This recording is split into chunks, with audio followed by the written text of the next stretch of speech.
Dassasaa Birruu, Baaroo Tumsaa, Elomoo Qilxuu, Jaarraa Abbaa Gadaa, Abishoo Garbaa, Hayilee Fidaa, Maannoo Mazannir, Hayila Maariyaam Gammadaa, Garasuu Dhukii, Asaffaa Shaaroo Lammii, Bakar Abdii, Caalii Shonee, Oliiqaa Dingilii fi Wayitii hidhamtoonni Oromoo osoo to'annoo seeraa jala jiranii mana hidhaa keessaa baafamanii ajjeefamuun reefki isaanii bosonatti gatamaa jiru kanatti uummata Oromoo guutuu irraa kan eeggamu hooggantoota siyaasaa hidharraa eegsifachuuf irratti xiyyeeffachuudha jedhan qeerroon magaalaa Finfinnee irraa yaada isaanii OMN filaatani.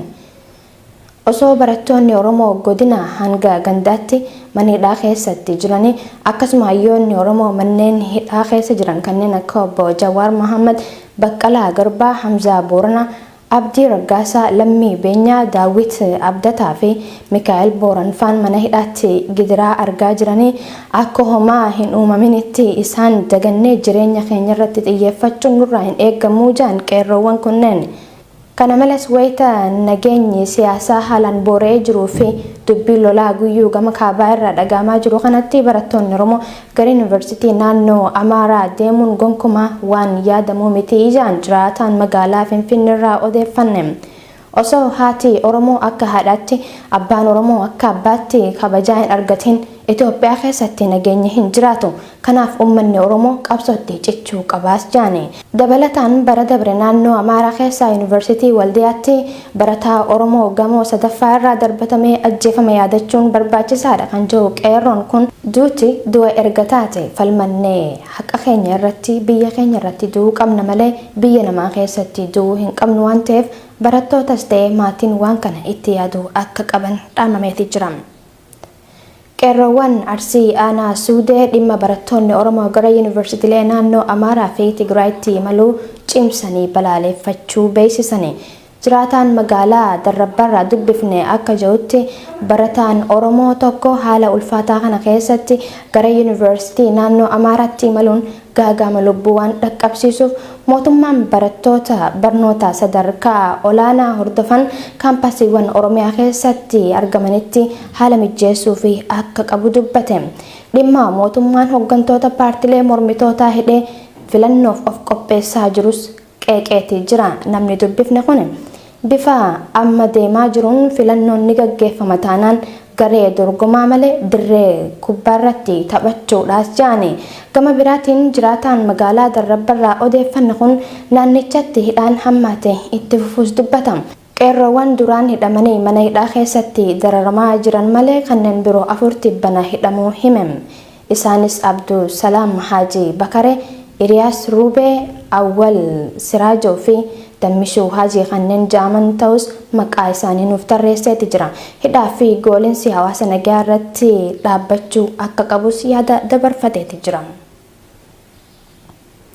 Hayyootaa fi hooggantoota Oromoo hunda hidhaatti guuranii filannoo gaggeessuu osoo hin taane waa'ee filannootu haasa'uun tuffii sirni kun uummata Oromoo bal'aaf qabu agarsiisaa jechuun qeerroon baale yaada isaanii OMN filaatanii. Hanga ammaatti hidhaa reebichaa fi ajjeechaan uummata Oromoo irraa hin dhaabbanne.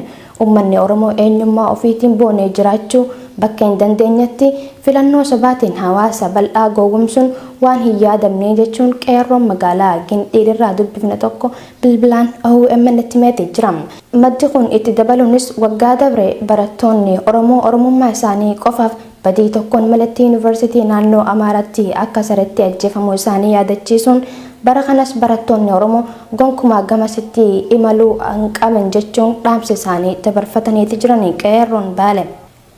Ajjeechaan uummata Oromoo irratti poolisiin humna addaa Oromiyaa raawwachaa jiru hammaachuu jiraattonni lixa Oromiyaa OMN itti himanii. Muddee 14/2020 godina Horroo Guduruu Wallaggaa Aanaa Muruu ganda warra beeraa jaamu keessatti poolisiin humna addaa Oromiyaa manguddoo maqaan isaanii Waaqshumee Bayyanaa jaamu rasaasaan ajjeesuu jiraataan godinichaa OMN itti himeeti jira. Muddee 14 obbo Waaqshumeen mana isaanii irraa dabuudhaan hojii qabu turan kan jiru namni OMN dubbise kun saala qanaatti daboo gargaarsa isaaniitiif dhufaniif soorata fiduuf gara qe'eetti galaa osoo jiranii poolisii humna addaa Oromiyaatiin itti dhukaafamee ajjeefame jechuun haala guyyicha ture yaadata. Namni kun qonnaan bulaa jabaa fi hirmaannaa siyaasaa kamirraa illee walaba nama ta'edha kan jiru ummatti keenya kun ergasii maatiin nama kana qaama bulchiinsaa gaafachuuf yoo yaalan du'a waan guddaa gootanii nuun gaafatina itti yaaduun osoo hin taane tasa ajjeefamee jechuun deebii haamilee maatii cabsu bulchiinsa aanarraa argachuu ummatti keenya kun himeetii jira. Godina Wallagga Lixaa aanaa Gullisoo magaalaa Calliyaa Eekkaatti namni maqaan isaa Salmoon Birruu jedhamu erga torbaan tokko fidhaniin booda tibba kana baasanii ajjeesanii bakka guutee jedhamutti gatanii deemuu maddeen gabaasanii. Ajjeechaan kan raawwatame guyyoota muraasa dura halkan keessa sa'aatii 7tti hidhamaa kana baasanii fuudhanii deemuudhaan akka tahe gabaasaan nu dhaqqabeen ibsa. Kana hordofuun hawaasni waan sochii taasiseef waraanni mootummaa afaan qawweetiin uummata goolaa jiraachuun ifoomeeti jira. Guyyaa kaleessa uummata naannoo magaalaa Calliyaa Eekkaa fi naannoo ishee kaadiroonni mootummaa humnaan walgahii teessisaa jiraachuunis himameeti jira. Sababa naannicharraa neetworkii balleessaniif jecha haala aanaan Gullisoo keessa jirtu odeeffannoo gahaa argachuun ulfaata akka ta'es maddi keenya kun dubbateeti jira. Sochiin hooggantoota dharraa sirna durii qabaniin mirga saboota ukkaamsuuf godhamaa jiru waliin jireenya wal danda'uu sabaa fi sablammii biyya tanaatiif yaaddoo guddaa ta'ee jira jechuun mootummaan naannoo Beenishaangul Gumuz ibse. Bulchiinsi mootummaa naannoo Beenishaangul Gumuz muddee 16/2020 ibsa baaseen dhimma naannoo federaalaa ofiin of bulchuu tokko keessa seenuun nan weerara jedhanii dhaadachuun heera biyyattii diiguudha jechuun balaaleffateeti jira. Jijjiirama aangoo waggaa 2 dura Itoophiyaa keessatti mul'ate faana dha'uun afurrii fi karaan sirna moofaa duraanii deebi'ee lubbuu horachaa jiraachuun ibsi kun akeekeeti jira. Sirni cunqursaa moofaa kun bakka itti awwaalamee ture awwaara cabsee ka'aa jira kan jiru ibsi mootummaa naannoo Beenishaangul Gumuz kun dhaadannoo fi sochii gareen bulchitoota mootummaa naannoo Amaaraa kunneen federaalaa fi gulantaa kan biraarra jiran ajajaa waraanaa fi hidhaa naannoo Beenishaangul Gumuz daangaa ce'uudhaan raawwachaa jiran jechuun balaaleffateeti jira. Akka ibsa kanaatti poolisiin humna addaa Amaaraa daangaa naannoo Beenishaangul Gumuz ce'uudhaan jiraattota naannoo Beenishaangul Gumuz hidhuu fi ajjeesaa jiraachuutu ibsame. Hoogganaan poolisii humna addaa naannoo Amaaraa fi qondaalonni naannichaa biroo Tigraay irraa deebiin Beenishaangul weeraruu qabna jechuun jidduu tana miidiyaalee isaanii biyya Afrikaa kanneen akka Eertiraa, Kameruun, Ruwaandaa, Burundii, Maalii, Suudaan Kibbaa fi Ugaandaa keessatti bara kana qofa gaazexeessitoonni 45 hidhamuu isaa CPJ'n gabaasee jira.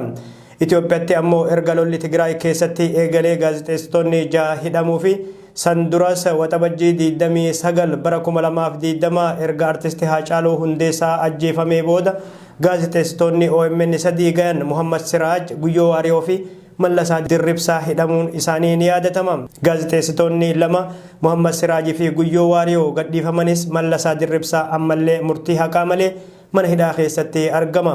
Dhiheenya kana ammoo gaazexeessaan OMN bira Uudii Muusaa ajaja mana murtiin ala magaalaa Adaamaa keessatti hidhamee gadhiifamuun isaatis kan yaadatamu. Akka gabaasaa CPJ'tti hanga sadaasa dabree kana qofatti sadarkaa idil addunyaatti gaazexeessitoonni 274 hidhamanii jiru. Lakkoofsi eerame kun gaazexeessitoota hidhamanii hiikaman hin dabalatu ja'a. Itoophiyaa fi Beelaaruus biyyoota hidhaan itti cimus jedhee jira. Gabaasni kun hidhaa gaazexeessitoota idil addunyaa kanaaf sababa kan ta'e gabaasaa koronaa vaayirasii irratti dhiheessanii fi tasgabbii dhaba biyyoota keessa jiraataniin akka ta'e CPJ'n yaadachiisee jira.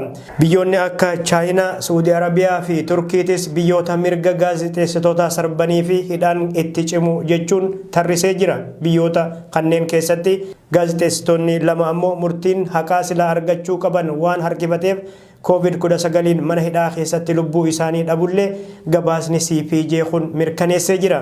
Ganna dabre keessa Itoophiyaatti gaazexeessaan tokko qofti kan hidhamee ture yeroo ta'u erga lolli Tigraayitti eegalee garuu hidhaan gaazexeessitoota irratti fuulleffatu kun dachaa hedduun dabale. Editarri barruu Addis Standard Madahanee Iquba Mikaa'elii fi gaazexeessaa OMN hidhamee ture gadhiifame Uudii Muusaa eeree jira. Gabaasni kun Beelaaruusitti sababa pirezidaantiin biyyattii yeroo dheeraaf taayitarra turan ammas deebi'anii filamaniif gabaasaa dhiheessitan sababa ji'uun gaazexeessitoonni 10 hidhamanii jiru. Chaayinaatti ammoo sababa COVID-19 irratti gabaasaa dhiheessaniif jecha gaazexeessitoonni 47 hidhatti guuraman. Turkitti gaazexeessitoonni 37 yoo hidhaman garuu kan bara 2008 wal cinaa qabamee yoo ilaalame lakkoofsi bara kana gad xiqqaadhas jedha gabaasni CPJ kun. Himanni gaazexeessitoota sadarkaa iddila addunyaatti hidhaman irratti dhihaates shororkeessummaa fi miseensota gareelee seeraan dhorkamanii akka ta'e dhaabbanni mirga gaazexeessitootaaf falmu CPJ'n hubachiisee jira. Godina Harargee Lixaa aanaa Habroo Araddaa Haroo Carcar keessatti namni tokko guyyaa kaleessaa ajjeefamuu maddeen gabaasan akka odeessaa BBS dhaqqabetti dargaggoo Abdii isaanii jedhamu kamisa kaleessaa aanaa Habroo Araddaa Haroo Carcar ganda cirrachaa jedhamu keessatti milishaa gandaa tokkoon itti dhukaafamee ajjeefame. Dargaggoo Abdii isaanii nama wallole addaan qaburraa kan hafe battalatti badii lubbuu isaa hanga badutti geessu kan hojjete akka hin jirre gabaafamee jira. Hidhataan gandaa lubbuu dargaggoo Abdii isaanii balleessee jedhame Adam Ahmadoo nama jedhamu akka ta'ellee gabaafamee jira. Namni lubbuu dargaggoo kanaa galaafate to'annoo seeraa jala ooluuf dhiisuu isaa wanni adda bahee hin jiru. Ajjeechaan fakkaatan akkanaa Oromiyaa baadiyyaaf magaalota garaagaraa keessatti raawwatamaa ture jira. Wallibdeen naannoo Amaaraaf Benishangul Gumuz gara hamatti deemaa akka jiru gabaafamaa jira. Bu'uuruma kanaan ibsidheen gaddaa waajjirri sabquunnamtii naannoo Amaaraa fi Abiin irraa bahe qeeqaa biraa hamaa Benishangul Gumuz irraa dhiheesse. Ibsi Benishangul Gumuz irraa bahe kun akka jedhutti naannoo seeraan hundooytee beekamtii mootummaa federaalaan ala seenetiin waraanaa jechuun naannoo Amaaraa ummattoota jidduutti lola labsuudha jedha. Munawwar Ahmad dabalata qaba. Ibsi guyyoota muraasa dura kominikeeshiniin naannoo Amaaraa naannoo Benishangul Gumuz ilaalchisee baase naannoo Benishangul Gumuz irraa ibsi deebii fakkaatu kenname. Ibsi kunis ajjechaa naannoo Benishangul Gumuz keessatti uummata nagaa irratti raawwatamaa jiru boqonnaa dhumaa kan obsuu hin dandeenye irra geenye jirra jedha. Ibsi kominikeeshiniin naannoo Amaaraa baase kun ibsa kanas kan laatan naannichatti daayirektara olaanaa kan ta'e Gizaachoo Muluunaa yeroo ta'u uummanni Amaaraa Agaw Shinaashaa Maao Baartaa fi Gumuz naannoo isaaniitti mirgi namummaa isaanii fi dimokiraasii isaanii kabajamee fi sodaa tokko maletti kan jiraatan yeroon isaa fagoo miti jedha ibsichi. Itti dabaluun adda bilisummaa Oromoo fi hooggantoonni paartilee Benishangul Gumuz tokko tokko TPLF juntaa irraa barnoota ni fudhatan jennee obsii nuti obsine uummata qotee isaa nyaachise waan qaburraa qoodeef dadhabina hojii fi duubatti hafummaa keessaa saba balbalaa qaroominaa baneef irratti miidhaan gaggeeffamaa jiraachuu ibse. Ibsa kana keessatti adda bilisummaa Oromoo naannoo Benishangul keessatti saba Amaaraa irraa miidhaa geessee jiraachuu ibsa kominikeeshinii naannoo Amaaraa baasee kana uummata Oromoo biraa komii fi dallansuu uumee jira. Uummattoonni Amaaraa fi Agaw biyya itti dhalatanii guddatan keessatti kumootaan kan lakkaawaman haala suukanneessan ajjeefamuu kan ibsee ibsi kun kuma kurnaniin kanneen lakkaawaman qeefi qabeenya isaanirraa buqqaanii jiru jedha. Ta'ullee miidhaa fi darraa uummata keenyarra gahaa jiru kana ba'achuu dadhabnee obsas fixannee boqonnaa xumurarra geenye jirra jedha. Itti fufuun Benishangul Gumuz keessatti ABO Shanee fi haftee TPLF akkasuma hooggantoonni paartilee Benishangul waliin ta'uun shira hojjechaa jiranii jedha. Miidhaa fi darraa uummata keenyarraa gahaa jiru kana dhaabsisuuf bifuma fedheenuu kanneen dhiiga dhangalaasota qabsoonnee bakka isaan jiranitti seeratti dhiyeessuu fi tarkaanfii barbaachisu irratti fudhachuuf dirqamnee jirra jechuun ibsa baasee jira. Paartiin sosochii Amaaraa ibsa guyyaa kaleessaa baaseen naannoo Benishangul Gumuz keessatti duguuggaa sanyii uummata Amaaraa irratti raawwatamaa jiru hatattamaan dhaabbachuu qabaa jedhe. Naannoo Oromiyaa fi naannoo Benishangul Gumuz keessatti tooftaa ammayyaa jibbisiisanii balleessuuf saba Amaaraa balleessuuf sochiin taasifamaa jiraachuu cimee itti fufee jira jedha ibsi Abiin kun. Gareen finxaaleeyyii kunneen akeeka garaagaraa qabaatanis uummata Amaaraa dhabamsiisuu irratti tokkotanii hojjetaa jiranii jedha. Ibsa biiroo kominikeeshinii naannoo Amaaraa fi paartiin Abiin baasan kana dhaadannoo fi sodaachisan kan guutame ta'uu kan hubate waajjirri kominikeeshinii naannoo Benishangul Gumuz ibsa guyyaa kaleessaa baaseen naannoo heeran hundooyte beekamtii mootummaa federaalaan ala seeneen waraana jechuun ibsa doorsisaa fi dhaadannoon guutame yeroo garaagaratti baasuun uummattoota jidduutti lola ifatti labsuudha jedha. Sirna federaalizimii keessatti nageenyi naannolee jidduu jiraachuun gaarii ta'uu kan ibse kominikeeshiniin naannoo Benishangul Gumuz kaayyoo fi akeekni hundeeffamaa naannolee mootummaa federaalaa keessatti sirna ofiin of bulchuu naannoo isaatti guutumaan guututti itti gaafatamummaan hoogganuun beekamaadha. ta'us garuu leelliftoonni sirna durii tokko tokko ammallee sirna federaalizimii sabdaneessaa diiguu fi heera biyyattii irraan tarkaanfachuun uummattoota yeroo dheeraaf wajjin jiraate gidduutti hammeenya uumuuf hojjechaa jiraachuu hubachuun danda'amee jira ibsi kun. Waggootan dabran biyyattii keessatti sabummaa, gosummaa, gootummaan akka uummanni wal fo'u taasifamaa ture. Yeroo ammaa paartii bilisiginnaa keessatti lakkoofsa sabaa lakkaa'uu keessaa kan hin baane paartii fi mootummaa keessatti mataa dho'ifatanii walitti bu'iinsa naannoo fi naannoo akka uumamu kanneen hojjechaa jiran baay'ee ta'uu ibse. Kominikeeshiniin mootummaa naannoo Beenishaangul Gumuz ibsa isaa itti fufuun rakkoon naannoo tokko tokko keessatti uumamtu dafanii gara ajandaa sabaa fi sablammootatti geessuun akka daranuu rakkoon hammaatu gochuu bira dabree naannoo heera mootummaatiin hundeeffamte beekamtii mootummaa federaalaatiin ala seenanitiin waraana jechuun doorsisaa fi sodaachisaan ibsa baasuun uummattoota jidduutti lola labsuudha je. Kanaafuu lolli naannoo keenya keessatti sabaa fi sablammoota jidduutti uumamu namuu kan hin fayyine ta'uu hubatame keessattuu godina Matakkal keessatti kanneen jiraatan olola miidiyaa fi ibsa ejjennootiin osoo hin jeeqamin sabaa fi gooxin osoo waliin qoonni waliin jireenya barootaaf horatan cimsattanii naannoo teessan humna nageenyaa waliin akka eedan jechuun kominikeeshiniin naannoo Beenishaangul Gumuz waamicha dhiyeesse. Gama biraatiin godina Matakkal keessaa lammiilee qe'ee fi qabeenya isaaniirraa buqqaniif deeggarsi taasifamaa jiraachuu ministeera nageenyaa wabeeffachuu miidiyaaleen biyya keessaa gabaasaa jiran. Godinicha keessaa bakkoota akka Manduuraa, Gubaa, Dibaaxee, Gaallisee, Bulaan, Daanguruu fi Wambaraa keessatti deeggarsi godhamaa jiraachuun gabaafamee jira. Lammiileen Itoophiyaa Suudi Arabiyaa mana hidhaa keessatti rakkataa jiran ammallee falan arganne. Lammiileen Itoophiyaa kumootaan lakkaayaman irra jireessi isaanii dargaggootaaf shamarran ta'an manneen hidhaa Jiddaa fi Riyaad keessatti sababa xalayaa hayyamaa dhabuutiin rakkataa akka jiran gabaafamaa jira. Mootummaan Suudi Arabiyaa lammiilee Itoophiyaa sababa xalayaa hayyama jireenyaan qabanii jiruun yeroo feete qabdee hanga barbaaddesiitee Finfinneetti facaasuun waanuma beekamu. Mootummaan Itoophiyaa lammiilee isaa kabaja dhaban Suudi Arabiyaa keessatti argaman kanaaf xiyyeeffannaa laate haala bifa seerawaatiin ittiin imalanii fi warra hidhaman gargaaruu irratti hanqina qabas jechuun qeeqama. Ejensiin carraa hojii biyyoota Arabaa laatan loogiin kan guutamanii jechuunis qeeqamu. Sababa kanarraa kan ka'e dhalattoonni Oromoo balballi itti cufame amna gammoojjii fi galaanarraa lubbuu gaafatutti seenuuf dirqamu. Hedduun isaanii ammoo gammoojjii biyyoota akka Jabuutii, Somaaliyaa fi Yaman keessatti hafu. Gariin isaanii ammoo galaana osoo qaxxaamuruuf yaadan irbaata qurxummii ta'uun beekamaadha. Baay'een isaanii hidhaa biyyoota garagaraa erga dhandhamanii gara biyyatti deebifamuuf carroomu. Kanneen kanarraa hafan biyya aadaa fi afaan isiin beekne Suudi Arabiyaa dhaqqaban ammoo jireenya yaaddoo arramoo boruun qabamaa jechuun sodaa fi birruu keessa jiraatu. Erga Suudi Arabiyaa dhaqqabanii baay'een isaanii lafa baadiyyaa keessatti hojiilee humnaa irratti bobba'uun if jiraachisu. Kanneen gara magaalotaa seenan ammoo tasa poolisii Suudi Arabiyaa harka yoo bu'an carraan gadhiifamuu isaaniin jiru. Hidhaa murtiin qabne erga hidhamanii gara biyyatti dabarfamu. Imbaasiin Itoophiyaa Jiddatti argamu rakkoo lammiileen isaa keessatti kufee kana osoo arguuf dhagayu dirmannaa nuuf hin goone jechuun komatama. Battala muummichi ministeeraa biyya Ahmad Aangotti dhufanii turanitti lammiileen Itoophiyaa biyyoota garagaraa keessatti hidhamanii turan xiyyaaraan muummicha ministeeraa waliin gara biyyatti deebifamaa turuun ni yaadatama.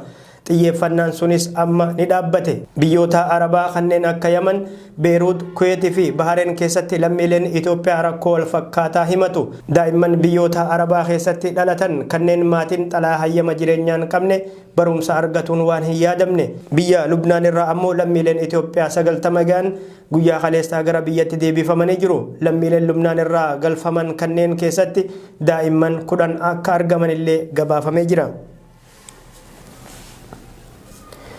Biyyoonni Somaaliyaa fi Keeniyaa hariiroo dippiloomaasii addaan kutatan biyyoonni ollaa ta'anii fi yeroo dheeraaf sababa adda addaatiin wal gaarreeffataa turan Keeniyaa fi Somaaliyaan hariiroo dippiloomaasii qabaachaa turan addaan kutuu isaanii beeksisanii jiru.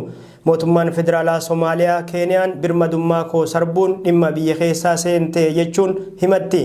Keeniyaan ammoo Somaaliyaan galaana fi dachii koo falmitii jechuun kan himattu yeroo ta'u kana cinattis mootummaa daddaaqamaa fi nageenya lammiilee Keeniyaaf yaaddoo tahe jechuun komatti. Erga dhiheenya kana pirezidaantiin bulchiinsa Somaalilaand Muusaa Biih Abdii daawwannaa Keeniyaatti taasisanii fi pirezidaantii Uhuruu Keenyaataa waliin ibsa gamtaa baasanii as haalli hariiroo biyyoota lameenii daran kan hammaate. Keeniyaan Somaalilaanditti qoonsila banuuf kan karoorfatte yeroo ta'u Somaalilaandi ammoo waajjira Naayiroobii qabdu sadarkaa qoonsilatti ol guddisuuf akka jirtu ibsite. Aangawoonni Keeniyaa fi Somaalilaand ji'a bitootessaa bara 2021 irraa eegalanii balalii xiyyaaraa Naayiroobii fi Hargeysaa jidduu akka deddeebi'uuf waliigaluu isaanillee gabaafamee jira. Imaltoonni galmee isaan irraa barbaadamu guutan viizaa onlaan irratti argachuu kan danda'an yeroo ta'u battala bakka itti deeman ga'anitti dirree xiyyaaratti kennamaaf. Kana malees hariiroo lammiilee cimsuu daldalaa fi nageenya irrattis waliin hojjetuuf waliigaluu isaanii aangawoonni Somaalilaand fi Keeniyaa ibsa qabxii 10 keessaa qabu baasaniin mirkaneessanii jiru. Kun ammoo mootummaa federaalaa Somaaliyaa akka malee mufachiise. Soomaaliyaan bulchiinsi Naayiroobii Somaalilaand akka biyya birmadummaa labsattetti hariiroo waliin tolfattee jechuun qeeqa jabaa irratti dhiheessuun hariiroo waliin qabdu addaan kutuu ibsite. Biyyoonni ollaa ta'an Keeniyaa fi Soomaaliyaan erga wal qoccoluu eegalanii bubbulanii jiru. Erga Muusaa Bihi Abdii Keeniyaatti daawwannaa taasisanii ammoo Soomaaliyaan dippiloomaatota isii Naayiroobii irraa Maqdishootti yaammatte. Erga mootummaan Soomaaliyaa duraanii Ziyaad Barree kufee Somaalilaand akka biyya walabaatti if yaamti. Sasaa Birruu, Baaroo Tumsaa, Elomoo Qilxuu, Jaarraa Abbaa Gadaa, Abishoo Garbaa, Hayilee Fidaa, Maannoo Mazannir, Hayila Maariyaam Gammadaa, Garasuu Dhukii, Asaffaa Shaaroo Lammii, Bakar Abdii, Caalii Shonee, Olii Qaadingilaa.